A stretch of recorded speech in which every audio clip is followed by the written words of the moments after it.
Hello everybody, in this video we are going to solve a statically indeterminate beam by removing one of the support reaction at point A. In this case, we are going to remove the bending moment to make it a statically determinate beam and solve the reactions. If we remove the bending moment at point A, we will only have three unknowns, right? So it's a reactions at point A in vertical and horizontal direction, and the vertical force at point C. This way it will become a simply supported beam, which are shown in this sketch 1 and sketch 2. In sketch 1, we have a point load applied at point B. That's the external force. And in the sketch 2, we are going to apply a 1 unit bending moment at point A. The purpose of applying a bending moment here is to simulate the bending moment from the fixed support condition from this original statically indeterminate beam. So in this case, we have a theta AO, which is a rotation of the beam at point A caused by the external force. We also have a rotation called the theta AA. This is the bending moment at point A caused by the fixed support or the moment from the fixed support condition. If we make sure theta AO plus theta AA equals 0, that will render the equivalent beam of this statically indeterminate beam. Okay, let's look at the first situation when we only have a vertical force at point B. We will need to find out what is the rotation at point A. So if I draw the shear diagram, it should be something like this.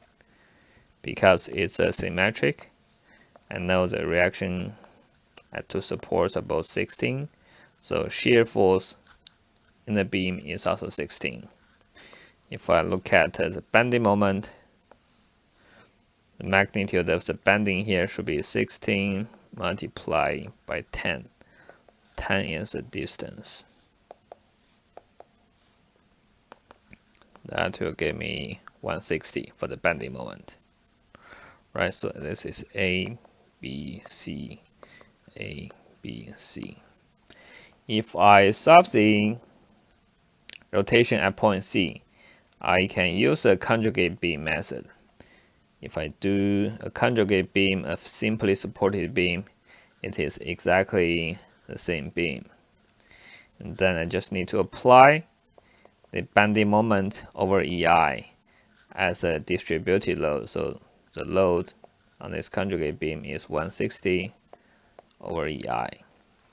Now if I calculate the shear at the support, it will be the rotation of the original beam, right? So the shear is 160 over EI times 20.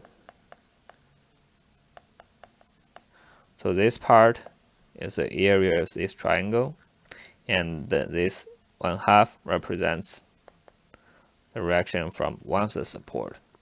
And this shear has to be negative because we said for a positive shear, it has to rotate the beam clockwise.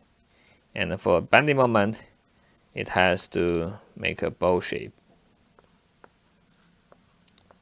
This is a positive sign convention for a beam. So because for this conjugate beam, the deflection will not be a bow shape, then everything that comes out from this beam will be in the negative direction. So if we do the calculation of the V here, this V equals theta AO. This will be negative 0.0075, and this is in radius. So now this is a rotation caused by the external force if there is no bending moment at point A. Now the task is to find out a bending moment at point A that will have the same magnitude with the theta AO here, but in the opposite direction. So what I'm doing here is to apply a unit bending at point A so that this beam deflects upward. When I apply a unit bending load, I call the deflection or the rotation FAA here, which is also called flexibility coefficient. So if I apply a unit load at point A, what would be the deflection or what would be the rotation of the beam at point A? I'm going to solve it using unit load method. So if I look at this original beam, I apply a bending. The bending moment diagram will look like this, right? So when using virtual load method, I also apply unit load at the location where I want to get the rotation. So this will be exactly the same bending moment diagram. This would be 1 kfoot, 1 kfoot. And when I calculate the deflection, I will have 1 multiply theta. Theta here is a FAA equals the integration of the real bending moment, the virtual bending moment over EI, integrate for the whole length. And if I use a graphic integration formula, so if I use graphic integration method and when I have two triangles, in the book there is a chart that will give me the result of this integration. It will be L multiply EI over 3. This L is the length of the beam. So the result of this calculation is 40625. So here it says for each unit of bending moment applied at point A, it will bend the beam upward by this amount. So what is the total bending moment I need? It's just this theta AD over FAA, and it has to be in the opposite direction. So this will be the MA I'm looking for, right? So if I plug in all the numbers, I will have the bending moment at point A, that is 120 kPa. So it basically says if I want to make sure there is no rotation at point A, the bending moment at point A has to be 120 kPa. Okay, so after we get the bending moment at point A, we will be able to solve the problem just using what we know about static determinant beam. We have external force. Now we have 3 unknowns. This MA, we already know it has to be 120.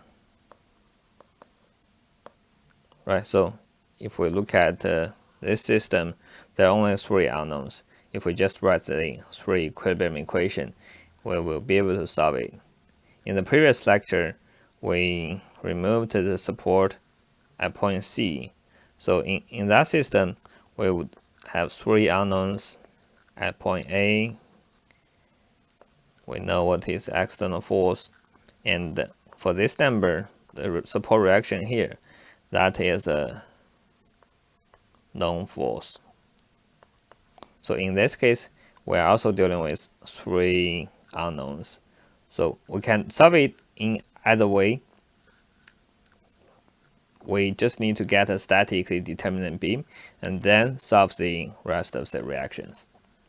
That's it for this That's it for this video. Thank you.